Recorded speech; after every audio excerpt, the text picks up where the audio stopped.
No todos los villanos nacen con maldad, algunos empiezan con una grieta y ahí es cuando te atrapan. Aquí van 8 veces que nos sentimos mal por el villano en videojuegos, empezando con Ludwig, la espada sagrada de Bloodborne. Ludwig es, sin exagerar, una de las peleas de jefe más brutales que From Software ha creado jamás. Un monstruo deforme, mitad caballo, mitad pesadilla, que te revienta en segundos. Este bicho, que parece el resultado de echar un caballo y un resfriado en una licuadora, parece solo otro jefe grotesco al que machacar. Pero entonces, descubres quién era Ludwig antes de convertirse en esto. Resulta que fue el primer cazador de la Iglesia de la Sanación. Y no uno cualquiera, el cazador, el tipo que inspiró a generaciones enteras a tomar las armas contra las bestias. Pero la vieja sangre de Yharnam convierte en bestia a todo el que la toca, y Ludwig bebió más que nadie. Cada cacería lo acercaba más al abismo, hasta que un día el héroe dejó de ser humano. Lo que queda de él es un amasijo de carne y dientes que solo sabe gritar. No hay ni un diálogo en su primera fase, solo alaridos. Pero aquí es donde la pelea te destroza por dentro. Cuando su vida baja a la mitad, Ludwig encuentra su espada de luz sagrada en el suelo, la levanta y de repente el monstruo deforme se pone de pie. Por un instante recupera un destello de conciencia. La música cambia a algo casi heroico. Ya no estás peleando contra un monstruo, estás peleando contra un héroe que lucha por recordar quién era. Y al final, si llevas puesto el atuendo de la iglesia, te hace una última pregunta. ¿Son mis cazadores de la iglesia los honorables espartanos que yo esperaba? Si le dices que sí, responderá que es un alivio saber que no sufrió esa humillación para nada. Y si le dices que no, dirá que ese era su gran temor y se ha hecho realidad. Tú decides si se va en paz o en agonía. From Software te obliga a matarlo y después te hace sentir como un monstruo. Gracias, Miyazaki, no teníamos bastante con tus pantanos. Y hablando de héroes que la historia convirtió en monstruos, Ardyn Izunia de Final Fantasy XV te rompe cuando descubres lo que le hicieron. Al principio parece el típico villano teatral que disfruta demasiado siendo malvado. Guía a Noctis como si fuera un excéntrico guía turístico, te ofrece viajes gratis y te sonríe constantemente. Tío, nadie es tan amable sin motivo, salvo que te quiera vender una estafa piramidal. Tú no puedes tener mi vida tocándose los fucking cojones. Ven y fucking quítamela. ¡De los fucking cojones! Pero entonces, el juego te da su historia real. Hace 2000 años, Ardyn era el elegido. Sí, el héroe. Los astrales lo escogieron para salvar al mundo de la plaga de la estrella que convertía a la gente en demonios. Y Ardyn aceptó. Iba pueblo por pueblo absorbiendo la enfermedad de los infectados, sacrificando su propio cuerpo. Se llenó de oscuridad para que otros pudieran vivir. I'm a monster. ¿Y cómo le pagaron? Pues su propio hermano, Somnus, lo traicionó. Le robó el trono, lo acusó de ser un demonio, y los mismos dioses que lo eligieron lo rechazaron.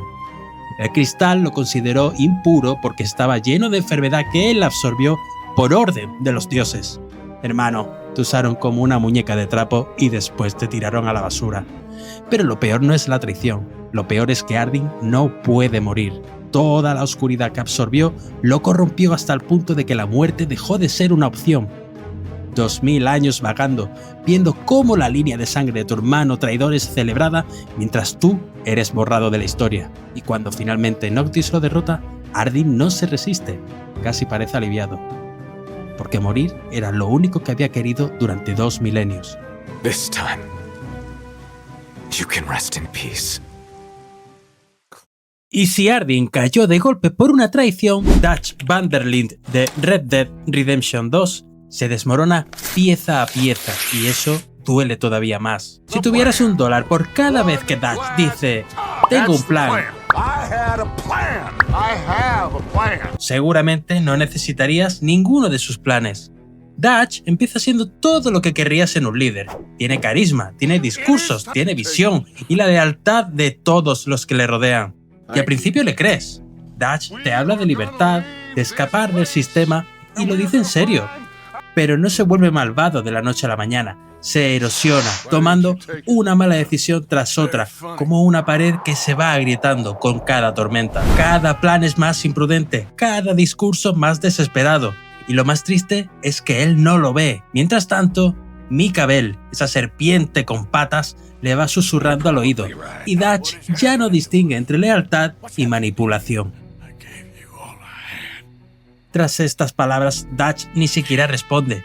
Se queda mirando y se da la vuelta, sin decir ni una palabra. Pero las últimas palabras de Arthur no son de rabia, son de decepción. Y eso duele más que cualquier bala en el pecho. En el epílogo, cuando John encuentra a Mika en la montaña, Dutch está ahí. Aparece como un fantasma de lo que fue. Mira a Mika, mira a John y sin decir casi nada, le da un tiro a Mika. Después se da la vuelta y se va. Ese silencio es más desgarrador que cualquier discurso que Dutch haya dado jamás. Rockstar nos dio un villano que no puedes odiar, solo puedes sentir lástima por él. Aunque si la caída de Dutch duele porque es lenta, la historia de Flowey en Undertale duele porque te la esconden hasta el final. La primera vez que ves a Flowey es una florecita que intenta asesinarte en los primeros 30 segundos de juego. 30 segundos. No te ha dado tiempo ni a leer los controles y esta macetita con complejo de Dios ya te está disparando pellets de amistad, que resultan ser balas. Colega, eres una flor. Relaja.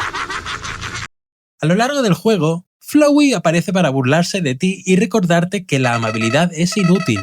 De hecho, sabe todo lo que haces. Todo.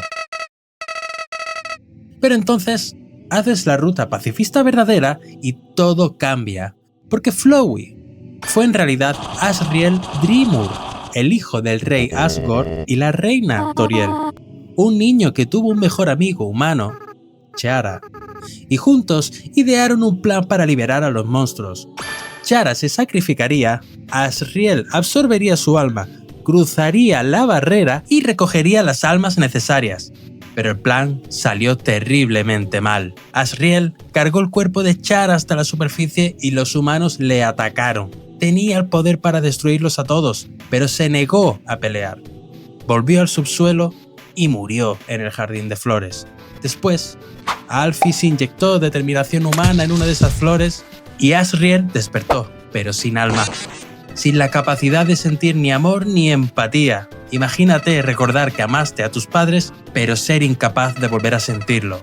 En la pelea final de la ruta pacifista, Asriel recupera su forma original. Es un niño cabra llorando que solo quiere que su amigo no se vaya. Le devuelves las almas a todos, pero Asriel sabe que volverá a ser Flowey, que perderá la capacidad de sentir otra vez.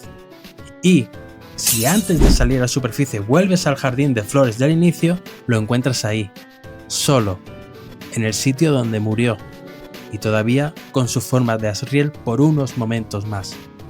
Te pide que cuides de sus padres, que no resetes la partida, que los dejes ser felices. Toby Fox fue capaz de crear al personaje más irritante del juego y después hacerte llorar por él. Y hablando de momentos que te obligan a seguir golpeando cuando ya no quieres, Sif, el gran lobo gris de Dark Souls, se lleva la medalla de oro en hacerte sentir un auténtico miserable. Mira, ¿en qué momento alguien en From Software dijo ¿y si el jefe es un perro gigante fiel y triste? Y todo el equipo respondió sí, perfecto, hagamos llorar a la gente. Al principio la pelea parece una normal. Lobo gigante, espada gigante. Pero Sif protege esa tumba porque pertenece a su mejor amigo, el caballero Artorias, alguien que cruzó el abismo para salvarlo cuando era un cachorro. Artorias sacrificó hasta su propio escudo para proteger a Sif y murió haciéndolo. Este lobo lleva años montando guardia sobre la tumba de la única persona que lo quiso. Y en la pelea, cuando la vida de Sif baja lo suficiente, el lobo empieza a cojear. Apenas puede sostener la espada, la arrastra por el suelo y el juego no corta la escena. Te obliga a mirar, te obliga a seguir golpeando a un perro que cojea. Yo no firmé esto. Yo vine a pelear contra dragones, contra monstruos asquerosos, pero no a cometer maltrato animal contra un cachorro huérfano. Y si completaste además el DLC antes de esta pelea, Sif te reconoce. Se acerca, te olfatea la mano y aúlla de tristeza. porque no quiere pelear contigo, tiene que hacerlo, porque la última vez que alguien fue a donde tú intentas ir, no volvió. Sif no está protegiendo al abismo de ti, te protege a ti del abismo, y tienes que matarlo igualmente. Nada en Dark Souls golpea más fuerte que un lobo que quiso demasiado. Probablemente necesites un descanso emocional, pero si un lobo te ha roto el alma, espera a que un hombre cargue con una civilización entera durante milenios. Emet-Selch de Final Fantasy XIV empieza como uno de esos villanos que te caen mal al instante. Es arrogante, es condescendiente. Este tío chasquea los dedos con más desprecio que un camarero francés un viernes por la noche. ¡Caldo! Aún así, conforme avanzas Shadowbringers, empiezas a entender por qué es así.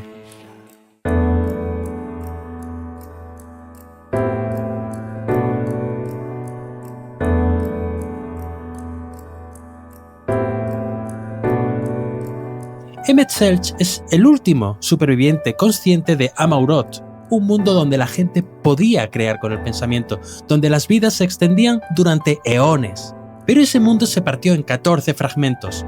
Cada persona que amó acabó fragmentada en versiones incompletas que ni recuerdan lo que fueron. Y él lleva milenios intentando reconstruirlo. No por poder, por amor. Porque recuerda cada nombre, cada rostro, cada risa de un mundo que ya nadie más puede recordar. Y lo más devastador es Amauroth, la ciudad que recrea para ti. Calles enormes, gente caminando en paz. No es el alarde de un villano. Es un padre que está de luto enseñándote las fotos de la familia que perdió, rogándote que entiendas por qué no puede dejarlo ir.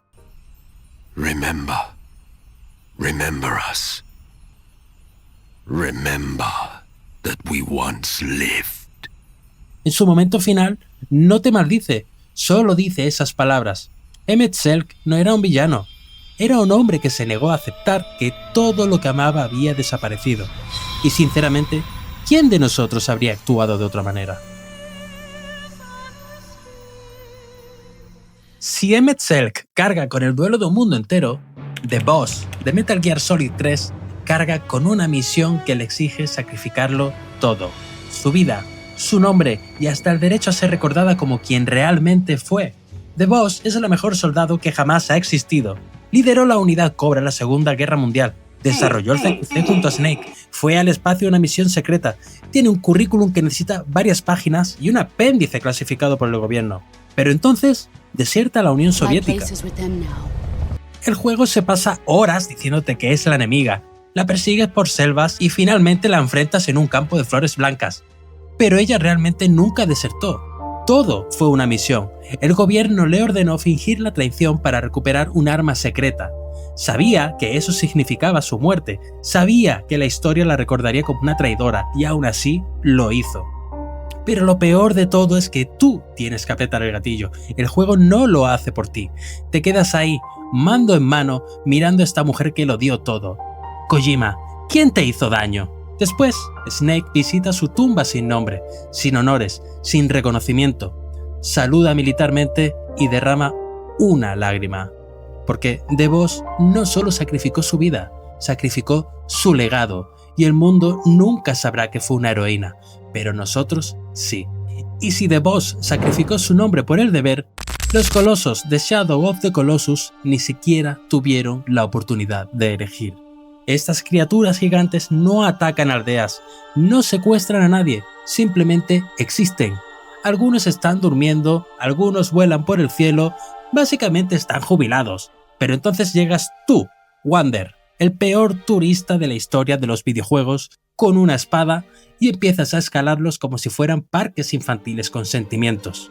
El juego no te da ningún otro enemigo, solo estáis tú, Agro y 16 gigantes pacíficos que tienes que asesinar. Con cada coloso que matas, la piel de Wander se pone más pálida y sus ojos más oscuros. Rayos de energía de color negro salen de cada coloso caído y se entierran en ti. El juego te está diciendo que tú eres el malo, y lo sabes, pero sigues porque quieres salvar a Mono. Algunos colosos ni siquiera contraatacan hasta que tú los golpeas. De hecho, el 13º coloso simplemente estaba volando por el desierto, pero llegas tú para apuñalarlo hasta hacer que caiga a la arena. No hay triunfo cuando cae, solo silencio. Shadow of the Colossus nos convirtió en el villano de nuestra propia historia y nos hizo sentir cada gramo de culpa. Fumito Ueda no diseñó un juego, diseñó un espejo. Y esa es la verdad más incómoda sobre los villanos de videojuegos. A veces, los que más nos asustan son simplemente los que más sufrieron. Desde un lobo llorando sobre la tumba de su amo, hasta un niño cabra que olvidó cómo amar. Desde un soldado que sacrificó su nombre, hasta un hombre que lleva milenios intentando traer de vuelta a los muertos. Estos villanos nos recuerdan que la línea entre el héroe y el monstruo es más fina de lo que creemos, porque al final del día, cada villano fue el héroe de alguien alguna vez. Simplemente se quedaron sin personas que creyeran en ellos.